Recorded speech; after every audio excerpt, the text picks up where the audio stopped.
سندھ کے ضلع نوشہرہ فیروز کی رہائشی 63 سالہ قمر النساء جوکیا ریٹائرڈ پرائمری استاد اور 2 سندھی کتابوں کی مصنفہ ہیں، تاہم اب ان کی ایک اور پہچان بن گئی ہے، وہ ہے ان کا آرٹ۔ قمر النساء نے زندگی کے آخری حصے میں بڑھتی ہوئی تنہائی کو ختم کرنے کے لیے آرٹ کا کام شروع کیا تھا، جو اب ان کا جذبہ بن گیا ہے۔ ان کے کام کی انفرادیت یہ ہے کہ وہ پٹسن کی رسی کو استعمال کرتے ہوئے مجسمے اور دیگر اشیاء بناتی ہیں، جن پر وقت بہت کم لگتا ہے اور خرچہ بھی کم آتا ہے۔ پہلے تو ہم جو تار ہوتی ہے اس کا نقشہ بنا لیتے ہیں ایک مجسمے کا، پھر اس کے اوپر میں نے ردی کے اخبار جو ہوتے ہیں وہ لگاتی ہوں، اور پورا مجسمہ ردی کی اخبار سے گلو کی مدد سے وہ میں بنا کے تیار کر لیتی ہوں۔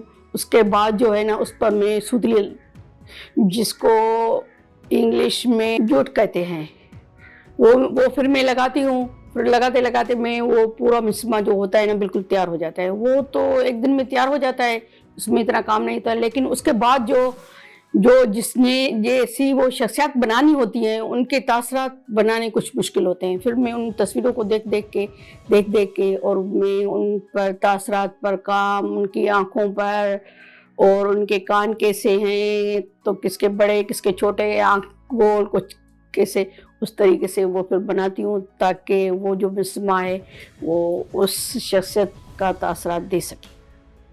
قمر النساء جوکیو اپنے آرٹ میں پٹسن کی رسی کے علاوہ کاغذ، تار، پرانا کپڑا اور گوند بھی استعمال کرتی ہیں۔ ان کا دعویٰ ہے کہ ان کے بنائے ہوئے ایک مجسمے پر کل خرچہ 100 روپے سے بھی کم آتا ہے۔ اس آرٹ کو استعمال کرتے ہوئے انہوں نے سندھی ثقافت کے مختلف کرداروں کے علاوہ دنیا بھر کے ہیروز اور مذہبی شخصیات کے مجسمے بنائے ہیں۔ میں نے جو یہ کام کیا ہے اس میں تقریباً 500 تک کام میں نے کیا ہے۔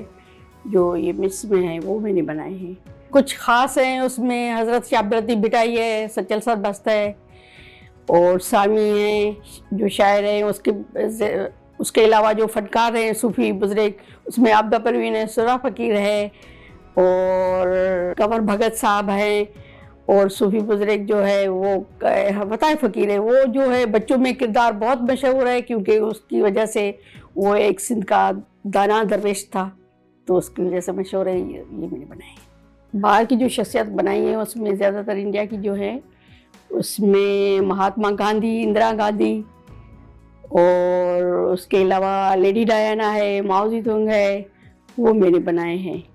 قمر النساء نے اب تک جو کام کیا ہے وہ اب ایک گیلری کی شکل اختیار کر چکا ہے۔ گھر کے اندر ہی قائم اس آرٹ گیلری کو انہوں نے Sahiti academy of arts and crafts کا نام دیا ہے۔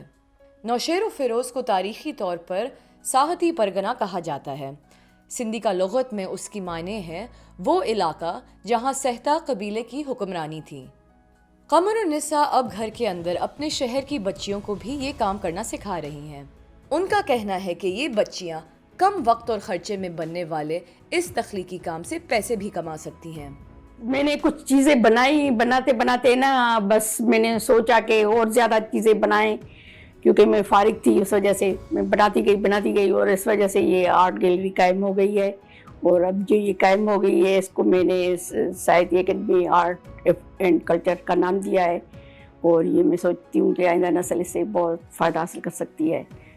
ان کے مطابق 2 نسلیں پہلے گڑیا بنانا، کڑھائی کرنا اور بھرت بھرنا ہر گھر کی لڑکیوں کو سکھایا جاتا تھا، تاہم اب دور بدل گیا ہے اور لڑکیاں یہ ہنر نہیں سیکھ رہی کیونکہ ان کی ترجیحات بدل گئی ہیں، لیکن وہ چاہتی ہیں کہ یہ کام نئے نسل کو سکھائیں تاکہ اس کا تسلسل برقرار رہ سکے۔ میں یہ چاہتی ہوں کہ یہ جو ہے اس کی چیزیں جو ہیں یہ بھی انٹرنیشنل لیول پر یہ آ جائیں تاکہ سب لوگ دیکھیں اور اس میں سے فائدہ حاصل کریں، اور زیادہ تر یہاں پر آئیں لوگ جو مجھ سے سیکھیں، اور میں یہ سکھانا چاہتی ہوں۔